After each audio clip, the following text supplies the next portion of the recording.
So why exactly did you choose to start Anti-Chiraq? Cause I had lost a younger family member, and I was like, instead of me going out and doing something stupid, I did something positive. Cause that's all I was gonna do. I was gonna go do something stupid. It's enough we lost him. Let's not lose somebody else. So I was just like, you know what? I'm gonna create a movement, and we're gonna see where this go. I created it. I called my graphic guy, which is my friend as well, Guy Henry. Like, hey, I got this idea, this idea. He said, okay, I'm gonna call you back in 30 minutes. He called me back in 25 minutes. Check your email. Check my email.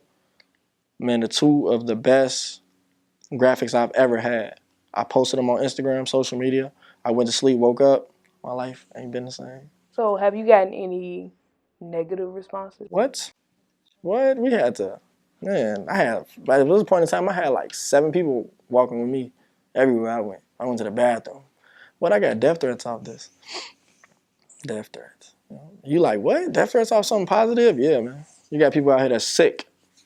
They killing kids. They really sick, man. Send me stuff like, yeah, we know you're going to be at this event. Yeah. See if you're going to make it out. When I made Anti-Chiraq, man, I was still in the club. I made it probably was a Tuesday. The Friday, I was hosting Adriana's.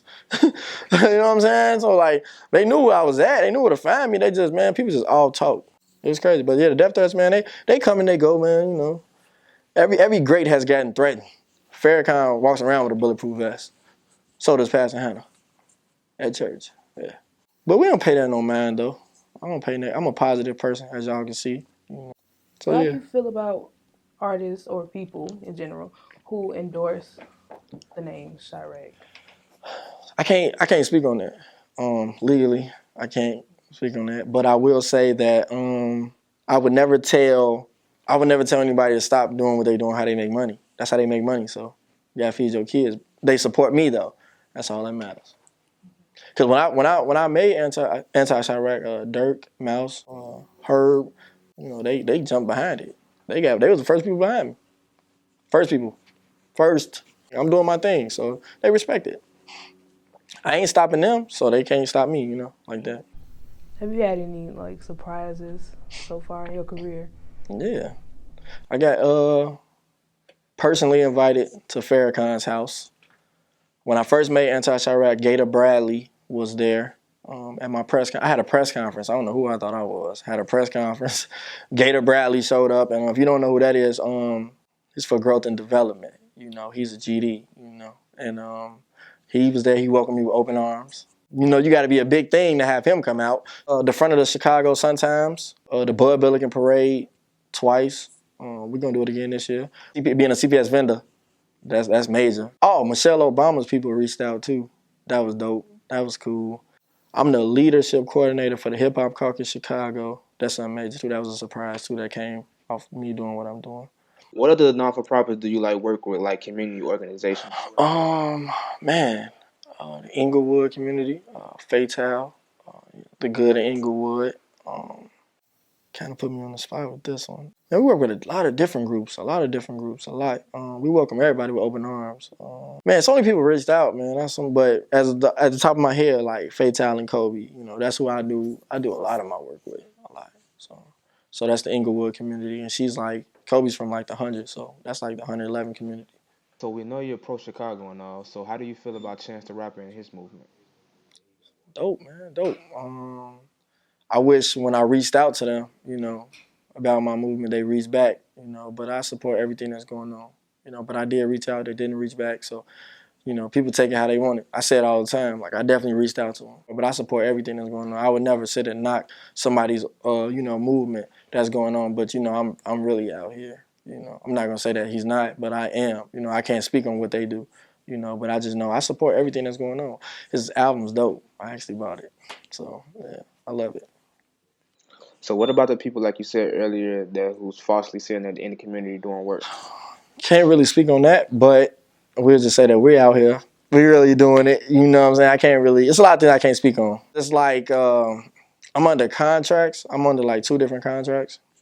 There's a lot of things you just can't talk about. I did an interview before with WBZ. I said some things and shouldn't have said. It might have lost a lot of like different little sponsorships I had. Oh, Chicago Tribune called me when Spike went, because I was like probably like I'm not gonna gloat, but I was probably like the first person to know the name of the title of his movie before he dropped it, because they didn't do the press release until that night. I got a call that morning from the Tribune and WBZ, like, yeah, what do you feel about Spike Lee's movie Chi-Raq? And I'm like, oh, well, you know, I don't know him. I like his movies. I guess he a good dude. The Tribune switched my words and said that I said I didn't like him. He ain't doing nothing for us. Believe him. I don't even talk like that.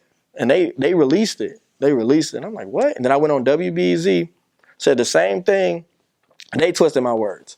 So, but like my entertainment lawyer just said it's best to just say you can't speak on it legally. Like this probably was too much talking. I don't know. But, you know, they didn't coach me on like what's too much talking. They just tell me don't speak on what that is. Don't speak on certain things. And that's really what it is. Like Spike Lee can't speak on him. I don't know who might watch this and then take it and twist it. You know, the Tribune, whoever writes for them, they took my words and twisted it. Because that ain't what I said. And I was in the car with people when they called me. I know it sounds like probably like a a-hole move, like you can't speak on certain stuff, but it's just that like I have to protect myself, because like if I get hit with a lawsuit or something, y'all gonna pay for it? You know what I'm saying? Like not y'all, but you know what I'm saying, just in general. I do a lot of traveling myself, and as soon as I tell people I'm from Chicago, the first thing they say is, Yeah. "Ooh, Oh, Chi-Raq." Chi-Raq. Like we was in Atlanta. We was in Atlanta one time. We was at the Waffle House. I was kicking. I like to party. I like to have a good time. So this was after the club. We in the Waffle House. The guy come up. He like, man, I know y'all ain't from here. Where y'all from? Look like y'all from Chi-Raq. Like, y'all might send it up with us. And I'm like, nah, bro. Like, we ain't even know none of that. I was in Miami. I went to finger licking. The way I walk and talk, dude, like, man, you ain't from here. You from Chicago. Chi-Raq, right? No, Chicago. You know what I'm saying? Like, I don't know why is that. I don't know. I mean, maybe they just ignorant. They just see the media calling it Chi-Raq, so they calling it Chi-Raq. I seen Paul Wall post something.